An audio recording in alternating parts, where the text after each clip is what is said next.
You know, I'm in a good mood today. I'm reviewing a good movie, which means I need to do a workout that matches my mood.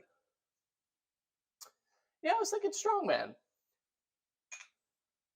I'm glad you were thinking that too. We think so much alike, don't we? You see, I'm reviewing No Hard Feelings, a sleeper hit of this past summer that is not only, not to spoil it, of course, extremely funny, but also very heartfelt and emotional. But before we get into that business, I have to clear out an 850-pound gorilla out of this room in the form of a public service announcement. This movie, really funny, very heartfelt, again, not to spoil anything, very good movie, very enjoyable. I laughed. But the movie theater experience was practically ruined by motherfucking talkers. So I was in the front row of the theater with my dad, and next to my dad was this group of four. Dad, mom, two kids. Teenagers, I should say. And this fucking dude, I swear to God, he repeated every other joke in the movie right after it happened. Oh yeah, he was one of those. This guy, somebody would happen, you know, repeat the joke.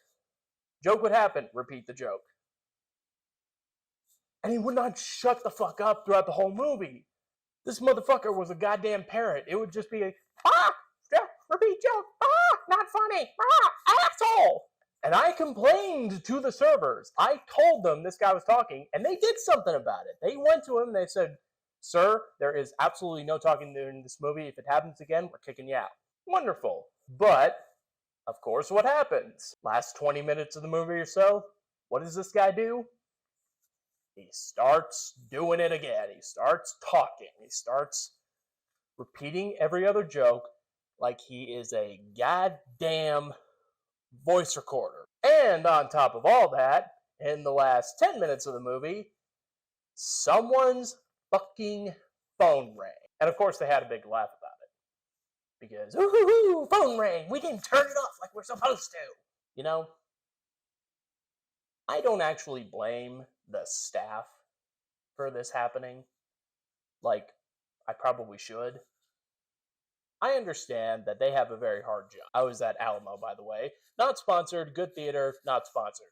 I understand the policy, and I understand how hard it is to enforce that policy, because they have to actually catch the person talking in order to tell them, hey, shut the fuck up. And if they're not serving at that time, like they usually are in the last 20 minutes of the movie, or they just happen to not catch them when they watch them, they can't do anything about it. You know, that's just what it is. And maybe it is just because I have really bad luck, but that always seems to happen, you know? I complain, the servers have to stay, but when the servers are around, the people don't talk. Nothing. Oh, we can't say anything funny, you know? Oh, we have nothing funny to say. However,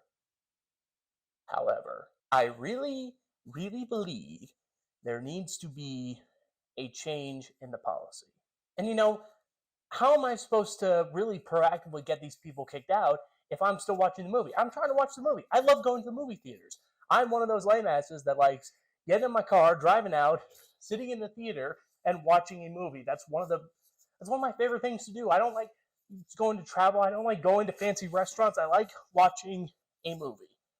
It's very enjoyable for me. It's very fun for me. It's very fulfilling to my life. But I can't kick these people out because I'm trying to watch the movie. So what am I supposed to do? Should I just go drag the people in here and be like, get these people out of here? Maybe I should. I think that there needs to be a little bit of a policy change. Talk once, you're out of here. Your ass is out on the fucking street. No movie for you. Fuck you, you lose. Because I am really getting sick of this goddamn bullshit. The movie theater is a sacred place to me. It is church. I don't go to church, but movie theaters are my church. And when these people so disrespect the other moviegoers and the other people just trying to have a good time, it really fucks with me. I swear to God, the next people that talk in a movie theater, I am going to throw them out myself. Fuck. Okay, let me calm down. Let me center myself. Center the universe. I'm calm. I'm over it. I'm not over it, but I'm calm. I am centered now. But other than that experience, this movie, pretty goddamn funny. So for those of you who slept on this movie, which, going by the box office, is probably most of you, quick summary: Jennifer Lawrence, a 30-something who needs money for a car, decides to sleep with the kid of this rich couple who is a 20-something in order to get a car. And that is the whole story. About as dead stupid simple as this axle bar. And let me tell you something, folks. As a 20-something virgin myself, the story of a 20-something virgin getting an absolute banger to bang him, that joke works, is highly relatable. Although, I will say, I've never had Jennifer Lawrence come up and demand sex from me, so, you know. Which, honestly, I understand, because Jennifer Lawrence is far too busy of a person to deal with such trivial matters. And, you know, it would be easy in this kind of story to say, oh, this kid, this 20-year-old, virgin, he's obviously an idiot. Oh, look at how stupid he is. He likes anime. But the movie's quite a bit smarter than that. It understands that this kid is not necessarily a bad kid or that he's totally socially inept. It just understands that he has his own set of problems that are maybe a little bit harder to explain than others. Maybe this kid was bullied. Maybe he had a loved one died. Maybe he was sheltered a little bit. Maybe he has problems socializing. Maybe I'm speculating too much. But either way, this creates a lot of good contrast with our other main character of the movie, Jennifer Lawrence. And by the way, I know that ostensibly Jennifer Lawrence is the main character, but I'm going to refer to her and the kid as the main characters because they are the emotional center of the movie. So Jennifer Lawrence in this movie has basically the same problem as the kid. She is a very emotionally closed off person, but in a different way. Her problem is that, yeah, she knows how to basically socialize. She has no problem getting a date. Maybe a little fun when the sun goes down, if you know what I mean. But she's far too emotionally attached to Montauk, where the movie is set. She doesn't want to leave it, even though the universe is telling her to go.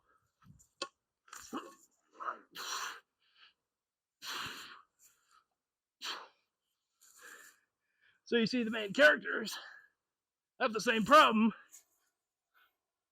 but in the opposite direction. That's good writing.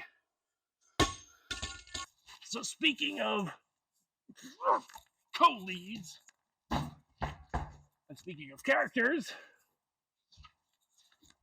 one of the downsides of the movie is that the side characters are not very memorable. Now, don't get it twisted. I'm not saying that anyone in this movie is necessarily a bad person or a poorly written character.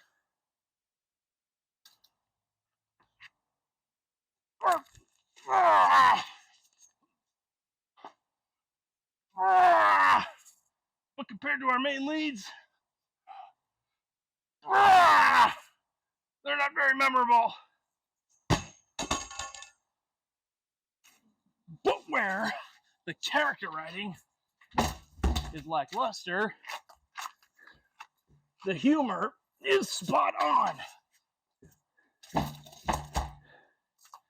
They don't do the typical humor of modern movies where it's just some empty political ideology to get the masses a cheap chuckle. The humor does what humor is supposed to do, which is make fun of the inherent misery of the situation. And the humor is multifaceted.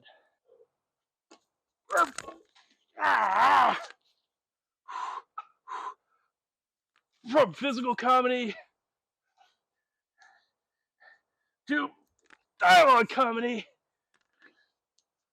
to funny faces and everything in between, this movie takes full advantage of the humor space-time continuum.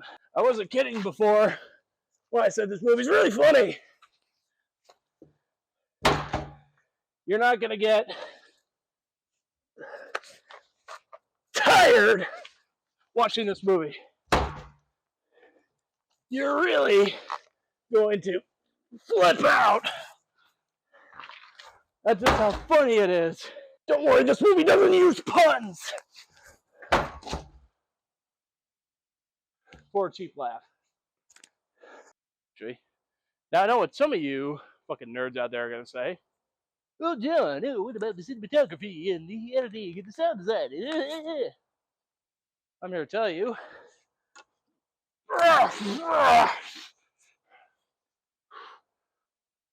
None of that shit matters. In this case. So to recap, we have a heartfelt and emotional movie with very, very good actors who are doing a bang-up job as co-leads that is pretty damn funny and competent everything else. So what do I think of this movie? Let's keep it recording. It's pretty damn awesome. Go watch it. Thanks for watching. If you like that video, good for you. Hey, you know them buttons down below this here video? You know, those buttons? You know what those buttons are. You should click those buttons. I mean, you know, if you want. I'm not too picky about it. But, you know, I've heard that those buttons can really do something for you. You know?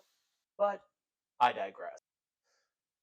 But anyway, that's all I got. So make sure you hydrate, flip some tires, do things that bring you joy in life, I suppose. And make sure you watch this movie, all those of you who slept on it. I know you're out there. I can see you through the void. Anyway, I'm going to get out of here before I ramble on too much. So I have to go eat this food and drink this water. Later. See, for this type of movie, none of that shit matters. This is the kind of movie that is solely driven by strong writing and good acting. So you don't need any of that nerd shit.